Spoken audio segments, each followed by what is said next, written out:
wassalamu ala rasulillah sayyidina wa maulana Muhammadin hadinna Muhammadin.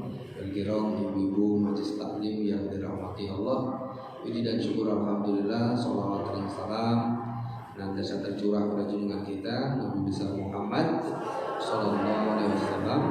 Mudah-mudahan kita semua senantiasa mendapatkan taufik dan hidayahnya tetap mendapat rahmatnya, amin Allahumma amin. Mengawali taklim kita, mari kita dzikir jenak untuk menenteramkan hati dan jiwa kita sekalian. Subhanallah walhamdulillah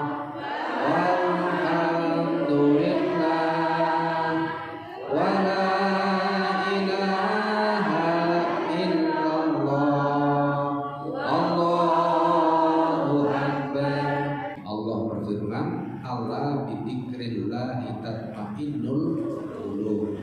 Ketahuilah bahwasanya hanya dengan zikir kepada Allah hati kita menjadi tenang. Oleh karena itu dalam menghadapi hidup dan kehidupan kita yang sudah jelas, yang sudah pasti, setiap orang pasti punya masalah, selalu kembalikan masalah kita, urusan kita kepada Allah Subhanahu wa ta'ala. Ada yang tidak punya masalah ini? Itu wajah-wajah bermasalah semua ya. Alhamdulillah berarti masih sehat. Banyak orang salah anggapan, aku ben masalah rampung, ben masalah ente, ben masalah wis tak mati baik. Banyak yang beranggapan demikian. Padahal ketika mati justru awal dari masalah itu dipertanggungjawabkan. Jadi yang penting kita hidup, nikmati hidup ini. Ono nikmat, ono rezeki, ono wae alhamdulillah. Ono masalah wae sabar karo Gusti Allah insyaallah. Resep kemarin sudah dipraktekkan belum yang garam? Resep garam 1 genggam masih ingat? Masih ingat nggih? Kita ulangi dulu nggih. Jangan lupa untuk mengatur seni menata hidup kita. Ambil teori garam. Ambil garam 1 genggam, masukkan ke dalam gelas, aduk hingga merata, minum airnya. Rasanya piye? Asin. Nganggo banget gitu. Asin banget. Saking asine rada-rada pahit. Ambil genggam 1 genggam garam yang sama, ambil nyari apa tuh galon mineral air minum ya. Nanti nyebut merek dikiranya iklan ya. Nah ini dulu ngomong mineral orang mereknya, saya ini mineral orang merek mineral, dikiranya sponsorship dan kira. Masukkan ke dalam galon, ocok-ocok hingga larut, minum. Asinnya podo betul. Betul, ya. Karena airnya sudah banyak, tempatnya sudah luas. Kok ketoy rumah tuh? Main teorine kamar mandi, jangan kamar mandi Pak, orang pantas jadi ngomong. Ganti, ambil toren, penampung air semilih, sing 600 liter, apa sing 1000 liter. Ambil gram yang sama 1 genggam, masukkan ke dalam toren, penampung air, aduk. Cicipi banune asin, insyaallah sudah tidak terasa asin. Apalagi jenengan gawa segenggam garam mlebu nang kolam renang, jungkir jebalitan betul nggih. Dene wong iki wong setruk apa kan terapinya selalu kolam renang, melaku di kolam renang, jalan di kolam renang. Itu selalu terapi stroke. Nek boten pitados garamnya dibuang nang kolam, jenengan ora sengaja keminum, krasa asin? Ora belas. Malah iso-iso krasane kapore. Mampu kolam renang. Itulah gambarannya hati kita. Jadi kalau ada masalah, tinggal luaskan hati kita. Kalau ada masalah kecil, hati kita kecil, ya sumpah. Aduh, adalah masalah besar kayak apapun, hati kita luas seluas samudra, masalahnya menjadi kecil. Lho siki podo-podo masalah, podo-podo masalah dihadapi wong sing beda, akibat dan sebabnya juga menjadi beda. Contoh, jenengan duwe HP mboten? Duwe HP pas apa jenenge sinyale ilang. Wis. Sinyale ora entuk. Ono sing kaya kebakaran jenggot, ono sing kaya ya waduh sinyale ora ono dan lain sebagainya. Podo-podo duwe HP baterai entek, ono sing gak karuan gelakan baterainya habis. Masalahnya podo. Tapi dihadapi oleh orang yang berbeda, biasanya reaksinya juga beda. Nah, kuncinya adalah bagaimana kita seni menata hati. Kalau kita sudah pandai berseni menata hati, insya Allah masalah apapun Allah tenang. Masalahku gede, Allah maha gede. Gimana? Masalahku oke, Allah maha banyak solusi. Bahkan salah satu solusi yang ditawarkan oleh Allah agar kita bertakwa. Kalau kita bertakwa, Allah akan menjadikan jalan keluar dari mana kita tidak menyangka. Alhamdulillah. Dengan takwa, dengan silaturahmi, ini bagian silaturahmi. Kalau masalah mungkin bisa saling meringankan, bisa saling menghibur. Itulah pentingnya kita menjaga iman dan takwa, menjaga silaturahmi. Sekarang ini kan banyak ibu-ibu, banyak bapak-bapak yang kadang belajar dari Google nih, belajar dari YouTube, ya bagus untuk menambah pengetahuan, tapi lebih bagus lagi kalau kira-kira hal-hal itu kok bertolak belakang atau mengganjal di hati dan pikiran, tanyakan pada ustadz yang panjenengan yakini, yang panjenengan bisa dipanuti. Insya Allah untuk menenangkan hati kita. Subhanallah, tadi saya datang kata sebentar sudah baca doa khatmil Quran ya, doa khatmil Quran, sudah sholawatan. Nanti kalau ada ceramah di YouTube, wah itu bid'ah misalnya, jadi kan bingung gimana? Gak usah khawatir. Sholawatan api-api kok bid'ah, yasinan api-api kok bid'ah. Yasinan itu kan yasin yang dibaca tuh. Sholawatan itu kan sholawat yang dibaca. Sholawat saurunge diwaca sholawat, bar diwaca bareng-bareng jadi sholawatan. Yasinane Qur'ane surate ru diwaca, bar diwaca dadi yasinan. Tahlil itu kalimah Gusti Allah la ilaha illallah Muhammad Rasulullah, guru diwaca, bar diwaca bareng-bareng jadi tahlilan. Nek ora nggo akhiran anu rentuk, bapak-bapak piye? Sarung iku ru dinggo. Bar dinggo dadi sarungan. Pak Kiai sarungan. Apa Pak Kiai sarung? Nah, ngoten to. Ibu-ibu nyuwun sewu niki klambi. Bar klambi dadi klambenan. Kutang-kutangan. Rupa ya. Setelah dipakai tidak. Nah itu kan untuk memudahkan kita. Maka dengan mudah-mudahan istiqomah Ahad pagi, istiqomah Jumat sore ya. Jumat sore mungkin ada, teruskan. Yakin apa yang panjenengan baca, apa yang panjenengan dikiri akan kembali kepada panjenengan masing-masing. Dikir apa saja boleh, apalagi dikir membaca Quran. Iqra'ul Quran fa innahu ya'ti yaumal qiyamah safi'an li ashabi. Bacalah Al-Quran, karena Al-Quran akan datang pada hari kiamat menjadi syafaat bagi pembacanya. Jadi jenengan sering okeh maca Quran, mengko nang alam kubur, nang alam akhirat, nang padang mahsyar, yo okeh sing nyafaati, okeh sing bantu. Syafaat itu gampangane yo pitulungan, penolong. Jenengan nang alam kubur, yakin masuk kubur nggih? Ono sing arep urip terus? Ora ya. Misake sing ngopeni ra.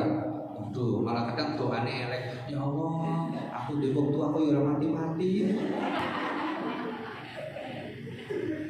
Bakale kabeh mlebu alam kubur, bakale mati. Mati ki rahasia, tapi pasti. Walaupun rahasia tapi pasti.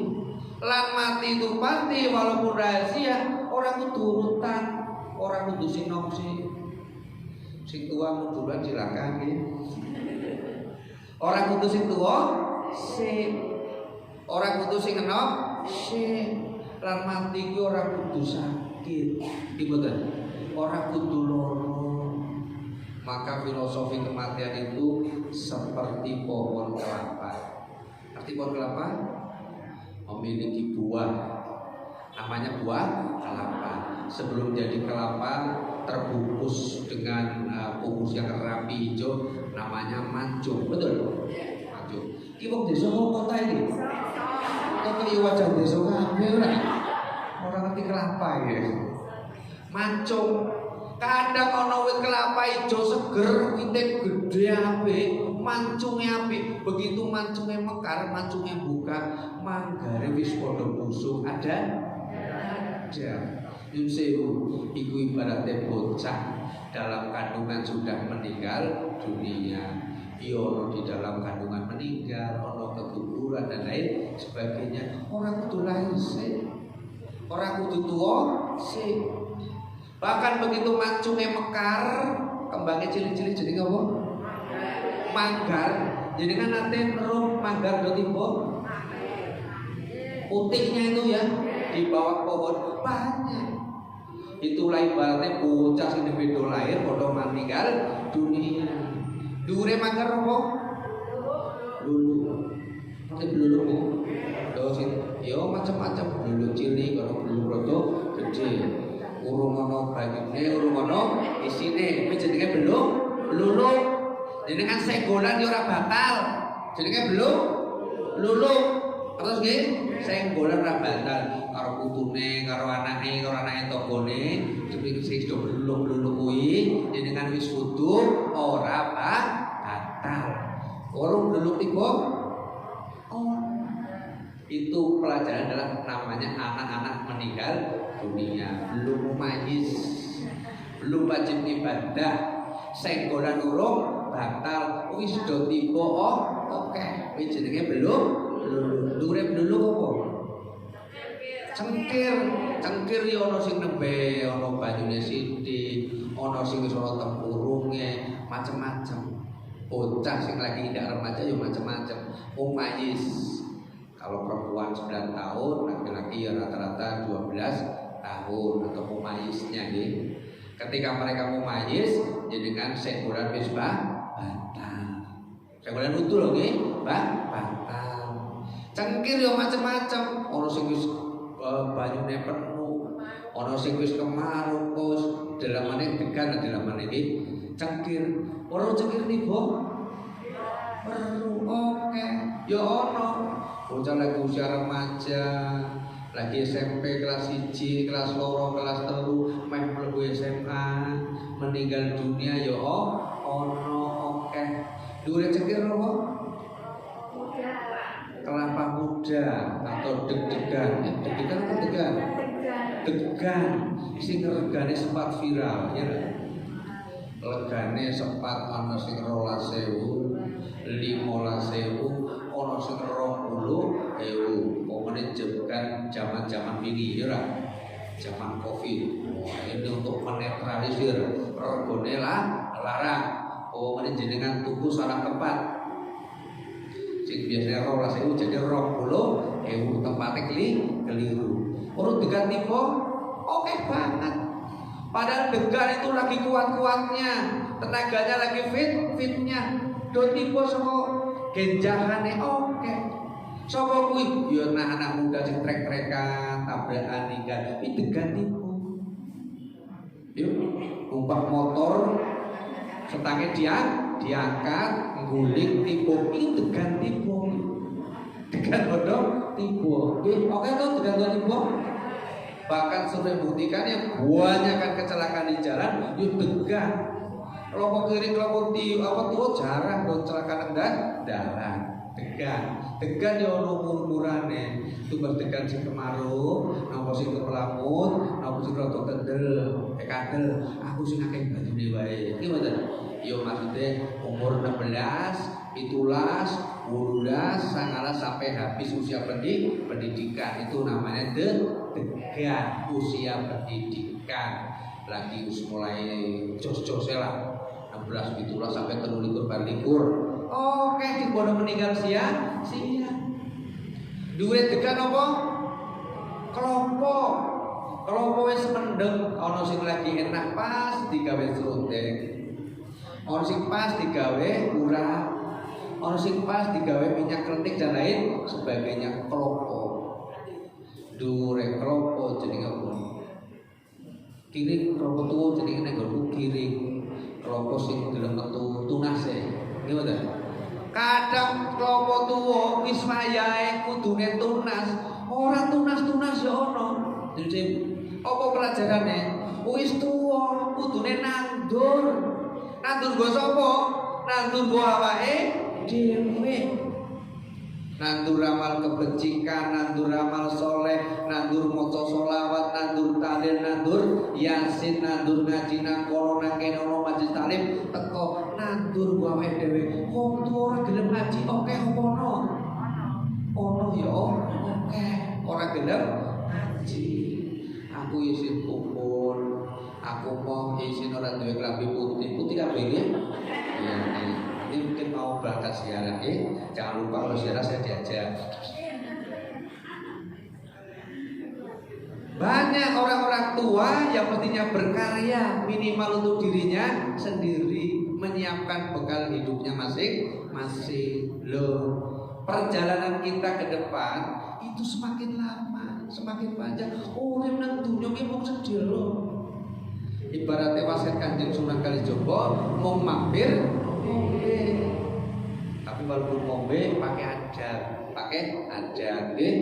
ngombe sambil duduk, minum baca doa terlebih dahulu, maksimal 3 teguk, gelap, seleke nginum meneh. Susah gopo ketek blok waduh.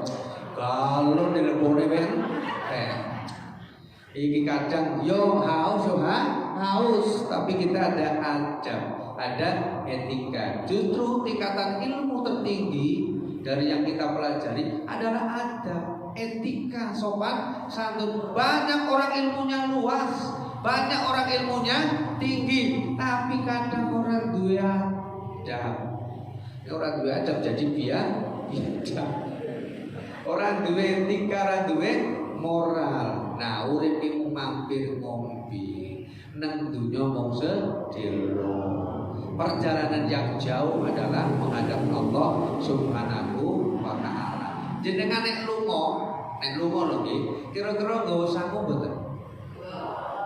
Walaupun ana rombongan ziarah wali mung ya, cuma ziarah nang Kanjeng Wali Sunan Kalijogo, kemudian Kudus, kemudian Muria, kira-kira sehari pulang. Jenengan nyangu napa mboten? Nyangu. Ora ketang ora 2 juta diwangi nyilih. Nggih mboten?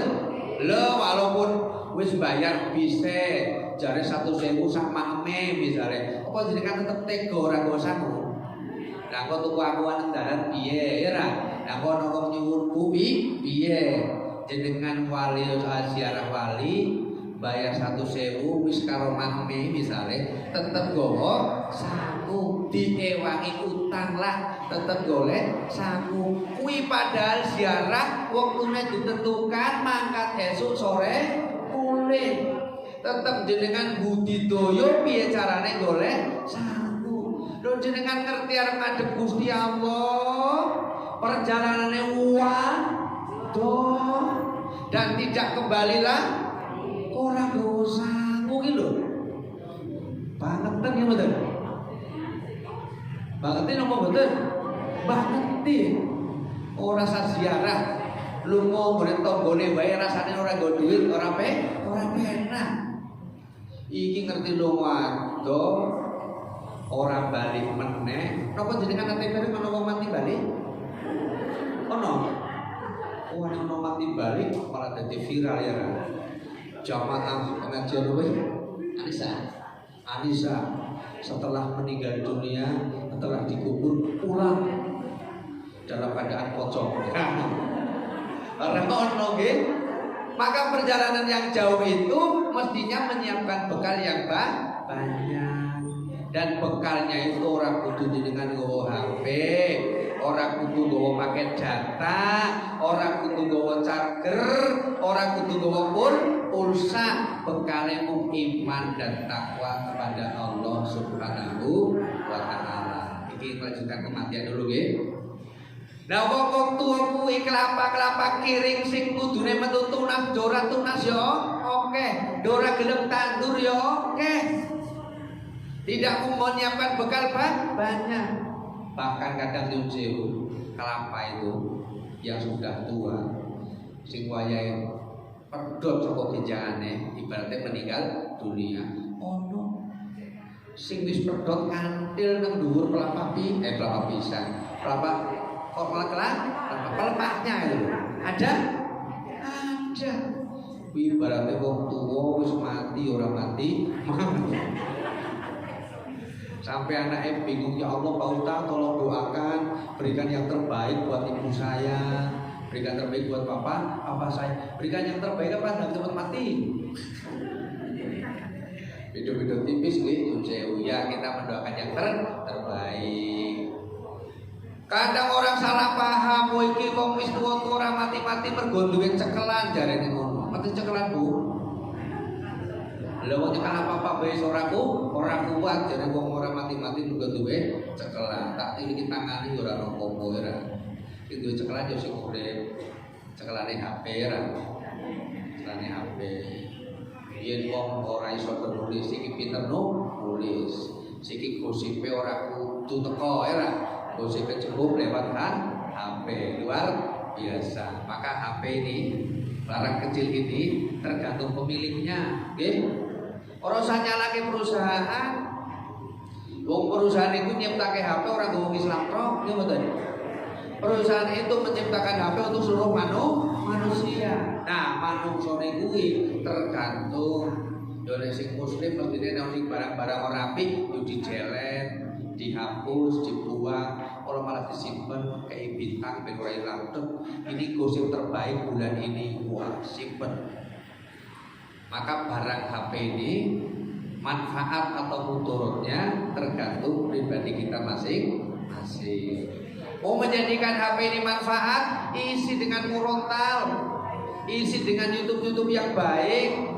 Download ceramah-ceramah yang bagus, penceramah banyak, kiai Google, saya Google banyak. Hati-hati, jangan asal belajar. Contoh ini, pondok tahfidz saya nomor betul, pendidikan berbasis tahfidz saya nomor betul, saya pendidikan hafalan Quran itu bagus, tapi lebih bagus lagi kudu jaga akidah. Ono ya mungkin orang kayak ono wong hafal Quran tapi nek akidahe ora bener dadi perbuatannya salah. Wong urip ini yang penting keyakinannya, akidahnya. Orang hafal Quran lah nyuwun sewu, nek awake dhewe akidahe keliru, yo pendamelane keliru. Menungso karo wong berharga ndi? Menungso karo wong karo kucing berharga ndi? Ayo menungso, manusia sama kucing berharga manusia. Mari kita buktikan nek akidahe keliru, nek akidahe salah, jenengan nabrak wong mlayu apa tulungi? Mestine ditulungi. Wong wedi akhire padha mlayu. Wong nabrak kucing, ayo ora sak dikon malah ditulungi. Awas berbahaya. Nek nabrak kucing ora diopeni kok kena bilahi, kok kena sial. Kenapa? Karena sialnya was-was di dalam hati. Persoalannya bukan nabrak orang, bukan nabrak kucing, tapi persoalannya adalah kita menghargai makhluk Allah semuanya. Tapi kadang nyuwun sewu, awake dhewe nabrak kucing karo nabrak asu sendi. Aku mau nabrak asu. Loh, kan makhluknya Gusti Allah. Nggih mboten? Iki orang bahas najis halal haram. Bahas najil hasil haram itu najil nek bahasnya menyentuhnya. Halal harame nek bahas dimakan atau tidak. Tapi masalah menghargai hak hidup makhluk Allah yang lain adalah ketika kita hidup bermasyarakat, kita hidup beragama. Lho karo makhluk Allah yang lain naik, awake dhewe diajari kok menghormati, ora kudu hormat ngene ora. Ono kucing, hormat cing. Tidak harus begitu. Hormat cing, enggak. Kita menghargai. Karena dalam beberapa kisah semua makhluk Allah juga memiliki tugas klasifikasinya masing-masing. Nek masalah orang seneng ya aku ora seneng. Tapi piye carane menghargai barang sing ora seneng.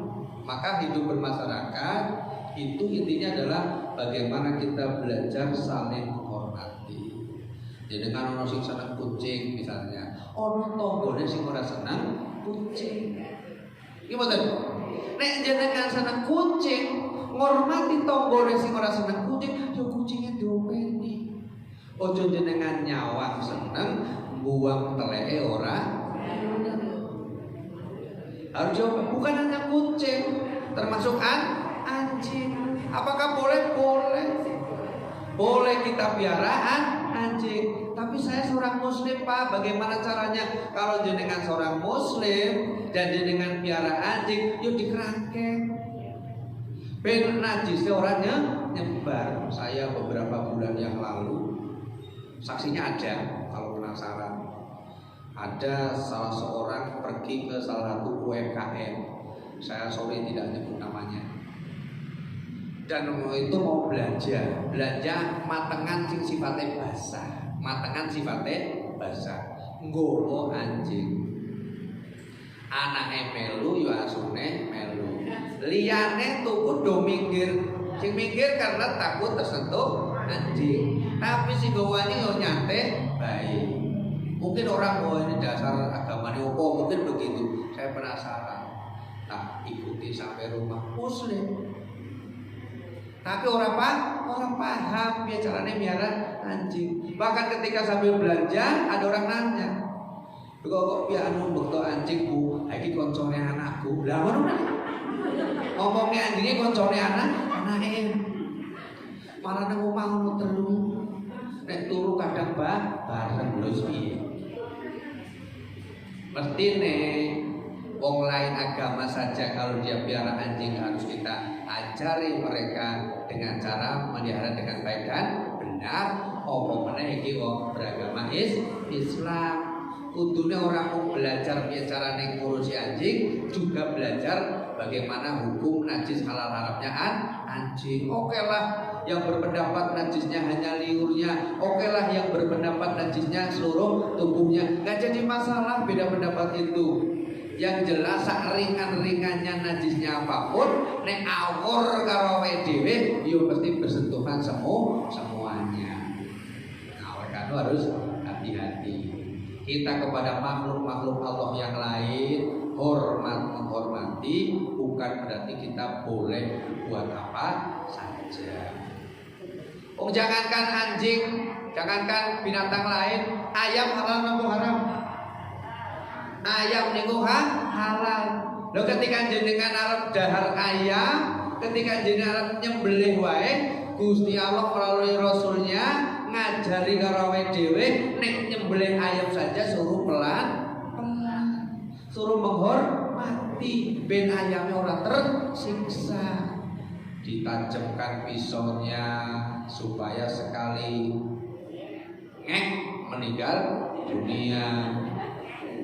Kadang ini saking ora ora kayak biola ngek waduh iki piye pisone ketul menera. Dan tidak boleh memasukkan ayam yang dipotong dan ayam itu masih ke dalam air panas yang tujuan untuk mencabuti bulu. Iku podo karo jenengan makan bang. Karena matinya bukan karena disembelih, matinya karena kukupan banyu panas. Orang sabar suwe no Pak. Orang mati tak siram banyu panas oleh Pak. Gak boleh. Nah makanya kalau bab makanan luar biasa, banyak sekali yang harus kita pelajari, tapi paling tidak dalam hidup kita sendiri. Dan sekarang lele wae, piye carane goreng lele harus ngerti? Lele ora salah, pukul dah setok mencolot, pukul mencolot. Ada urat kecil di perbatasan leher dan kepala yang kalau diputus setik, lelenya langsung mantap. Gimana? Awet dewe nek ngolah masak lele digebuk dah seperti pecah. Gimana? Ngotin dase belah. Waduh, itu tidak peri kelelean, ya. Tidak punya peri kelelean. Padahal ana patile memang ya dipegang, dipotong perbatasan antara kepala dengan leher itu ada urat utama. Kalau urat utama kepala dan leher itu putus, lelenya anteng mati dengan tenang.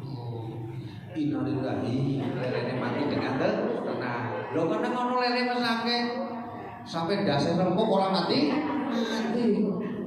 Nah, kita diperintah disyariatkan adab kita makan ngurusi daharan, ngurusi sembahyang aja seperti itu, apalagi adab etika kita hidup bermasyarakat, hidup berbangsa dan hidup bernegara. Kita saling menghormati. Adanya kebebasan orang lain dibatasi oleh kebebasan orang lain juga. Contoh, dengan gawa putu mari masjid seneng no boten? Mungkin jenengan seneng gawa putu mari masjid. Mungkin ana wong liya sing seneng ndelok putune jenengan. Jenengan duwe kepentingan ngomong putu, ana wong duwe kepentingan pengin salate tenang. Kudu piye iki? Ya makanya belajar. Nggih. Rasulullah nontoni ngarawe dhewe ketika sholat ada anak kecil mengganggu kita, Rasulullah antar. Tapi lain riwayat, lain peristiwa, Rasulullah juga ngendika, perintahkanlah anakmu sholat, ajari anakmu sholat ketika usianya 7 tahun. Oh, delok asbabul wurudin. Ketika Nabi naik sholat dinaiki punggungnya oleh Hasan dan Husain, waktu itu Hasan Husain kira-kira usianya 2-3 tahun. Jenenge bocah usia 3 tahun, 2 tahun ya orang ngerti. Sing ngerti ya sing duwe bocah. Anak itu dunianya bermain. Lu ngerti anak dunianya bermain. Kemarin masjid yo digawani mainan. Iya betul. Bocah dunianya bermain. Loh, budal pamit masjid malah digawani mainan. Yo akhirnya betul masjid itu dolanan toh.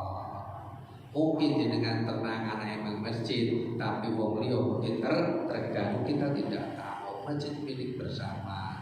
Ada yang perlu ketenangan, ada yang perlu ngomong bocah. Maka ada waktu dan tempatnya. Kapan ngomong bocah? Ya waktu TPK orang gelem teko. TPK orang gelem teko. Wayahe kegiatan sholat malah pada melu HP. Apakah baik? Bagus. Yang penting diarahkan, dilatih dengan baik dan pelan-pelan, hati-hati, sederhana.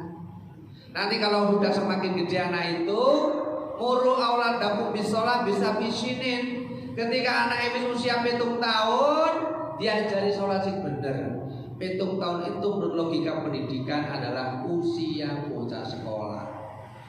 Waktu PAUD, waktu playgroup, sekolah sambilnya nyanyi, apalan sambil joget. Tapi begitu kelas 1 mulai kontenangan. Udah gak cukup rapi-rapian. Waktu TK, PAUD masih rapi-rapian. Tapi begitu udah kelas 1, selamat pagi cikgu. Udah dilatih menghormati.